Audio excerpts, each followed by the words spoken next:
Hello, and welcome to the kingdom of Splatalot. Here are today's 12 steely-eyed attackers who will be going up against the defiant defenders as they strive to deprive the castle of its highly coveted crown.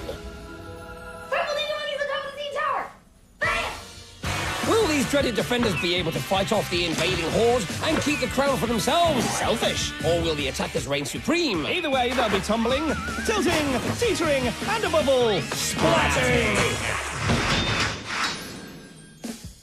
Hello, we're Dick and Dom. And we're here at Castle Splat for the mother of all Splatfests. The grandmother of all Splats. That's... I wouldn't go that far. What? I mean, why not? I mean, we've got foam splats, water splats, mud splats, and good old-fashioned paintball splats. You're right.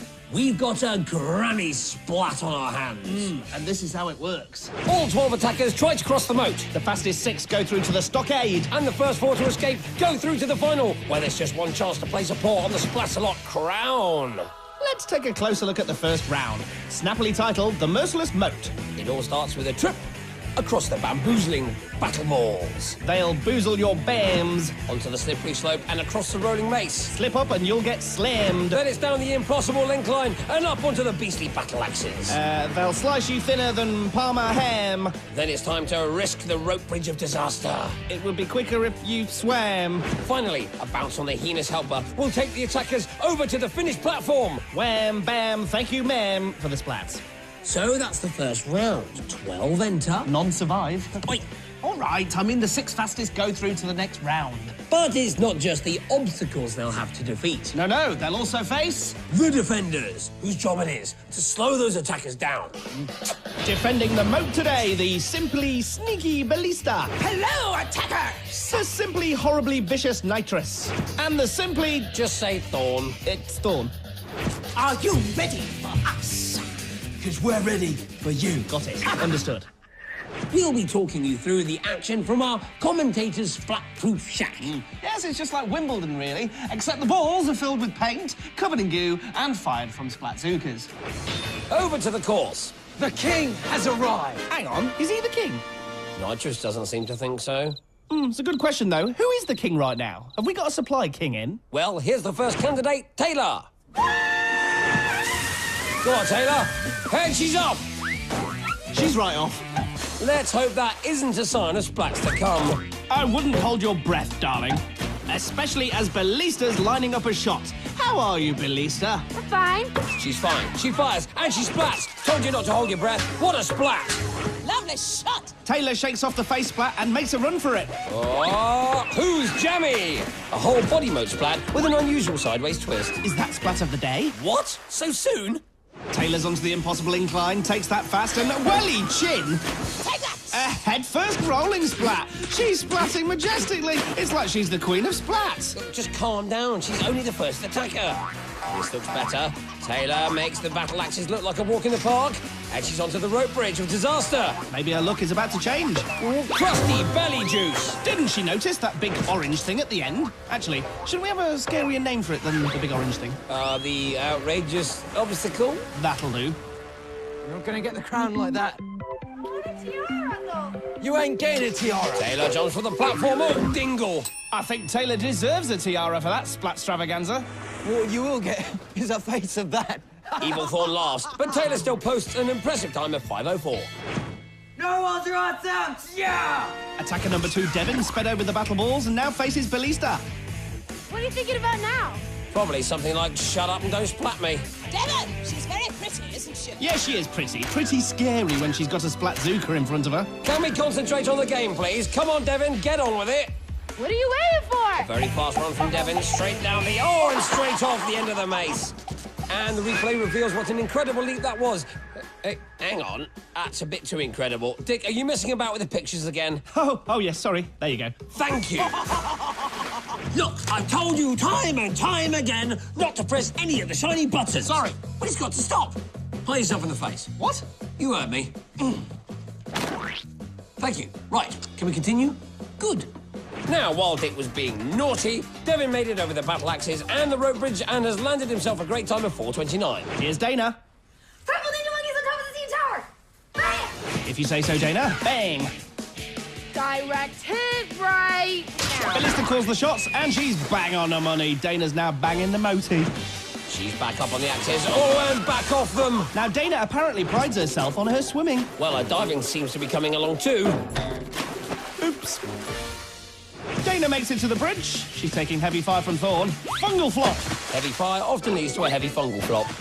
And Dana finishes with 723. She's happy, but that time could put her in the danger zone. Let's meet our next attacker, Austin. The only name you need to know is Thorn. Well, at least Thorn seems to have dropped his claim to the crown. Austin going well on the balls, but not impressing Nitrous. He's doing a great job. But the Blue Knight looks bored. Ignore her, Austin. We're impressed. Let's have some fun, Austin! Careful, she almost definitely means evil fun. Yeah, there won't be balloons or anything, just splats, as Austin's just found out. Well, Austin, don't say we didn't warn you. Austin heading for another splat on the incline. Truly is the impossible incline accurately named. Oh, you sound like Yoda. Disrespect me, you shouldn't. And disrespect the water cannon, Austin shouldn't. Babalash. And the poor young attacker is back in the moat. Nonetheless, he picks up a useful time of 5:19. So here's attacker number 5, Madison. Bazinga! Madison loves golf and says she would love to have the power of invisibility. Well, that's one way of doing it. Disappearing into the moat. I'm not sure it's practical for every day. Yes. Here she is on the axes. Oh! That was a spinning, splashing splat down. I think we've got another contender for Splat of the Day. Madison slips, trips, and then tips into the moat for a dip. Everyone's had trouble with the bridge today, and Madison's no exception. But she crosses the finish line with a pretty good time of 5:11. Now let's see what attacker number 6, Michael, has to say for himself. Stop! It'd be a trap! If you knew it was a trap, why'd you just stand there? He's not standing there now. Whoa. Mike makes a great start on the battle balls. Steady. Oh! Sminker! Do you think that was the trap he was talking about? Stop! It'd be a spike. Mike sets off on the mace and takes a direct hit from Ballista. It throws him off course, throwing him off the mace and into the Uji Machizi whatnot. Can he make a better job of the beastly battle axes?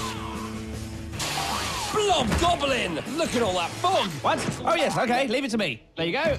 A frog. What? Not frog! Fog! I told you to leave the shiny buttons alone! Sorry. Anyway, Michael crosses the bridge and finishes! This day has been won! He sounds exhausted, but he set the top time so far with 4:02, and the time to beat for the next 6 attackers is Dana's 7:23. If they're going to do that, they'll have to take the splats, the taunts, the falls, and the spikes as fast as they splatibly can.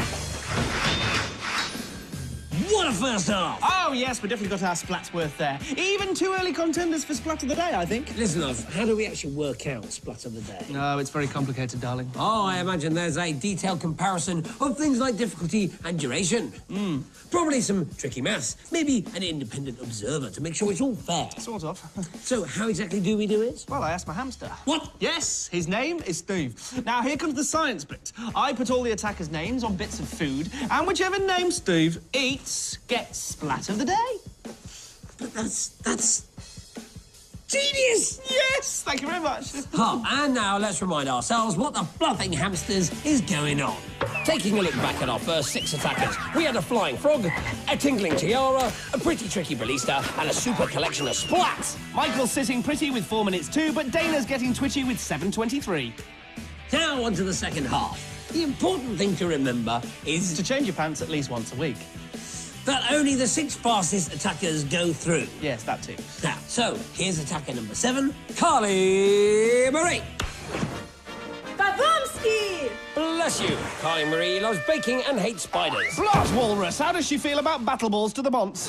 Doesn't say. So she likes baking and spiders. What about baking spiders? That's not important right now. Carly's made it to the rolling mace. Pardon?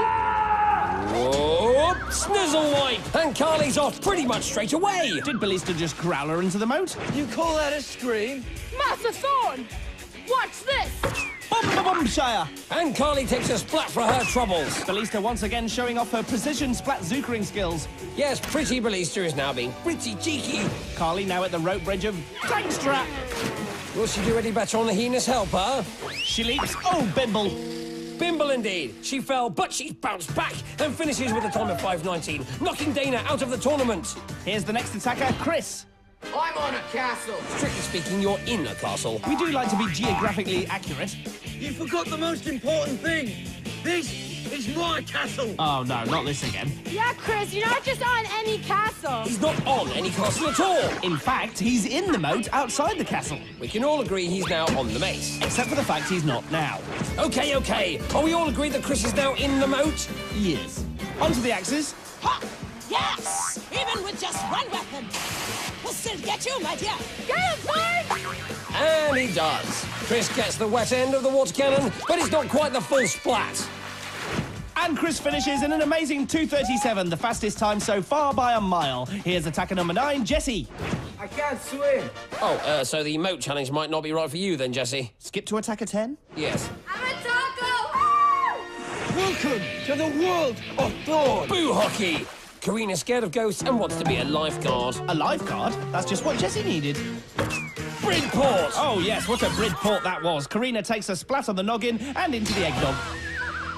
Douchemonger. She's bravely carrying on, though. Down the incline, past the ghost. Where? There. Look, will you stop it? Carina doesn't need distracting. She needs to hurry up. Can't see now. Nitrous takes another victim with her vicious vapours. And Thorn piles on the pressure with the water cannon. Nasty Thorn. But she's over with a time of 7:30. Not fast enough to get through, but hey, just finishing the course is enough to throw your arms about. Here's Tori.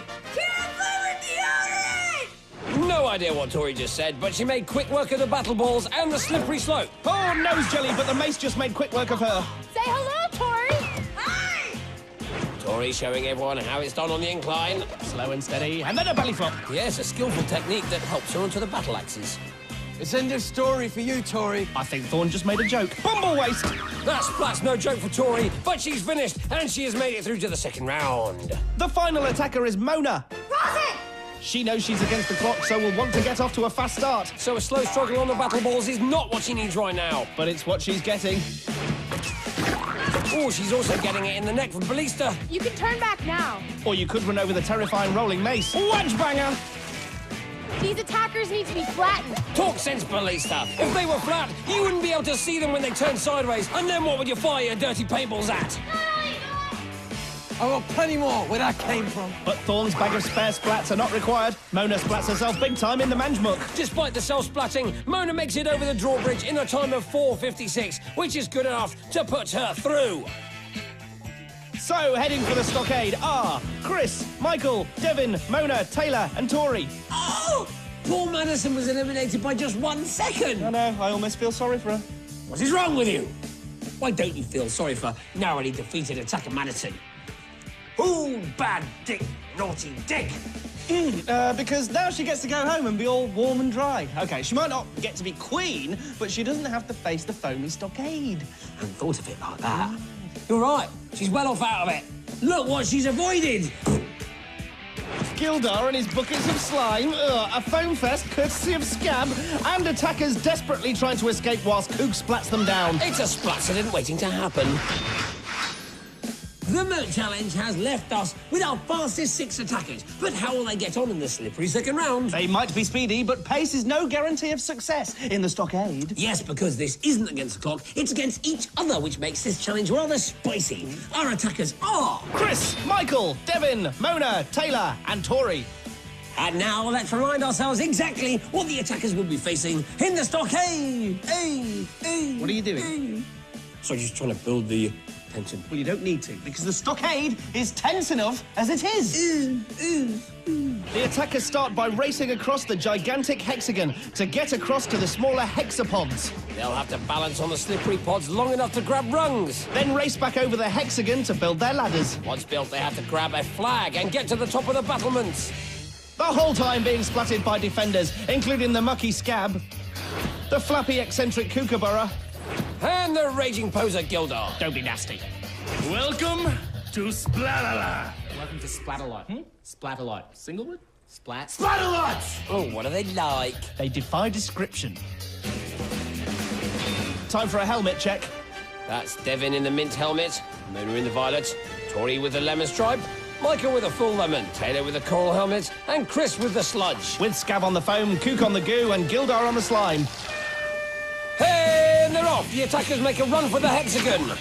I love my job, ladies and gentlemen. Right, yeah, because there's so many other jobs you could do. To be fair, he is good at it. Check out that hit on Mona. She goes for the pod, and Coot goes for the splat. Gildar doing Tori off a hexapod there. Whilst Coot goes crazy with the goo grenades. The defenders are showing no mercy. They're really not messing about at spreading the mess about. This is weird. Where are the bad jokes and the infighting?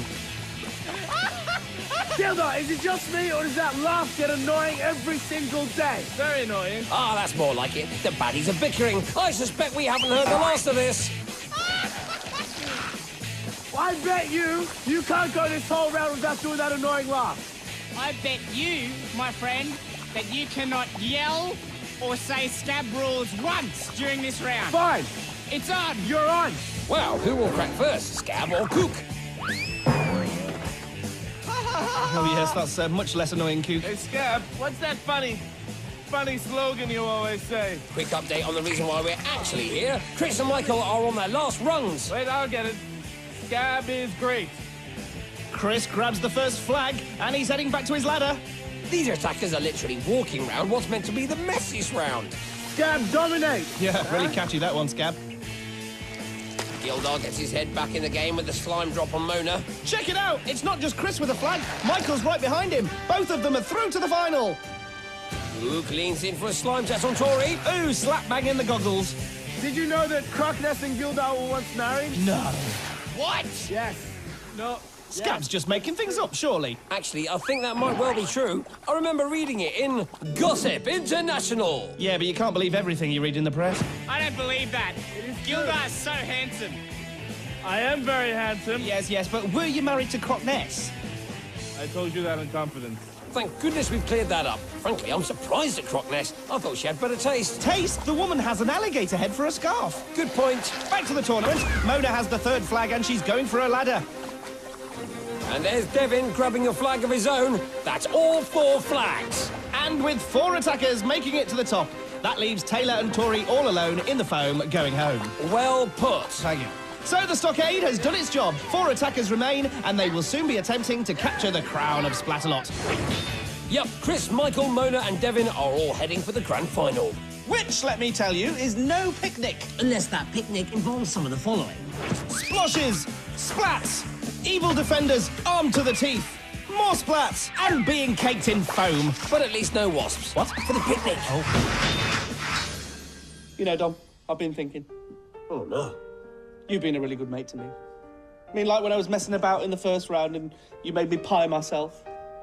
What I'm trying to say is, you've always been there for me. Yeah, well, no worries, eh? I just want you to know I appreciate it, and that I'd happily do the same for you. Yeah, well, thanks. In fact, I'll do it right now.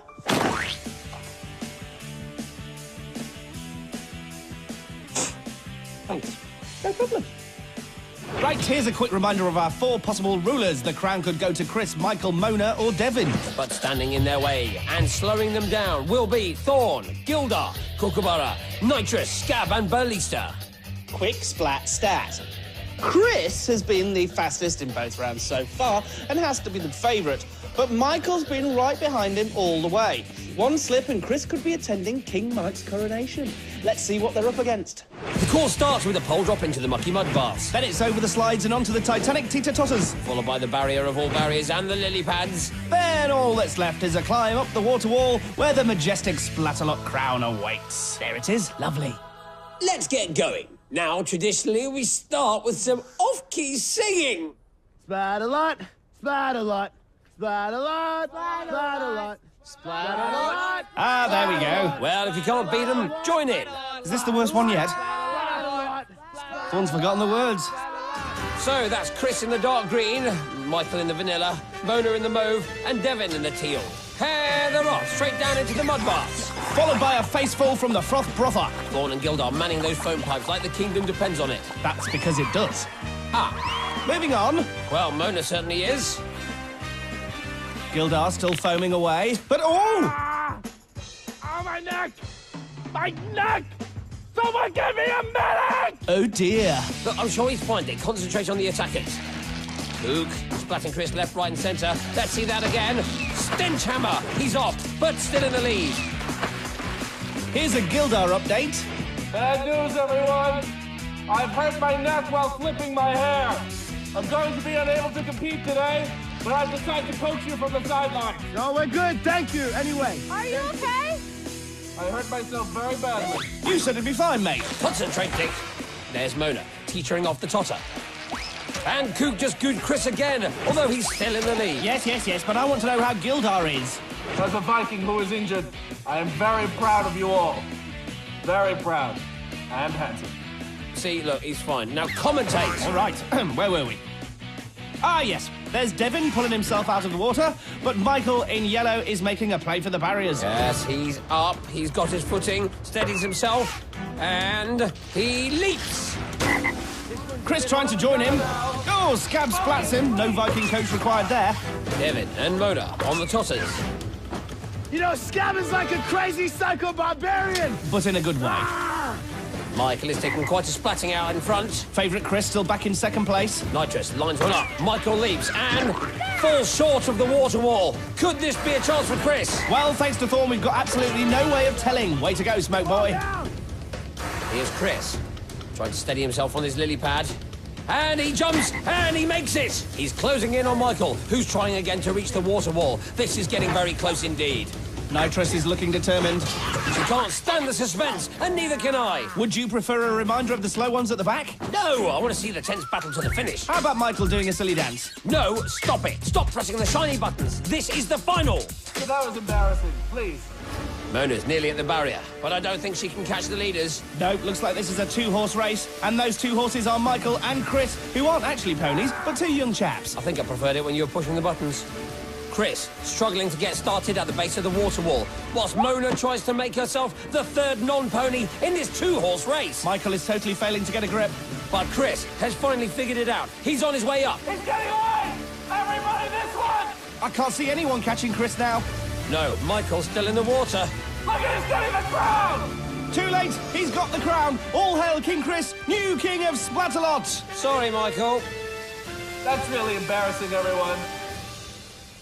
Says the Viking with a bob and gold shoulder pads. Yeah, don't kick a man when he's down. Or in this case, when he's accidentally really hurt himself flicking his lovely shiny hair.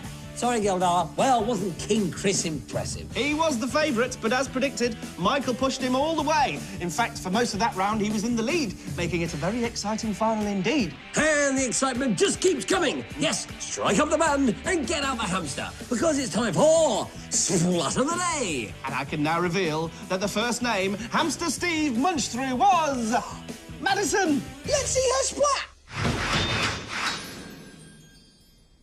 Madison made the first step onto the battle axes look easy. But when she went for the second step, she went down in a spectacular fashion. Respect.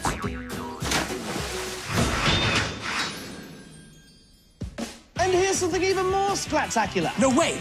That's just not possible. Oh, yes, it is. I give you the story of King Chris and his quest for the fabled crown of Splatalot.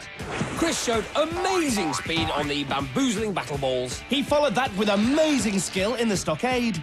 And then finished with amazing determination in the final round, eventually finding his way up the water wall to that amazing crown. Amazing. So that's the end of this amazing episode of Splatalot. All that remains to say is he's Dom, He's Big Nose. and this is King Chris getting crowned. I'm the king of the castle. We'll see you soon. But in the meantime, Keep splatting.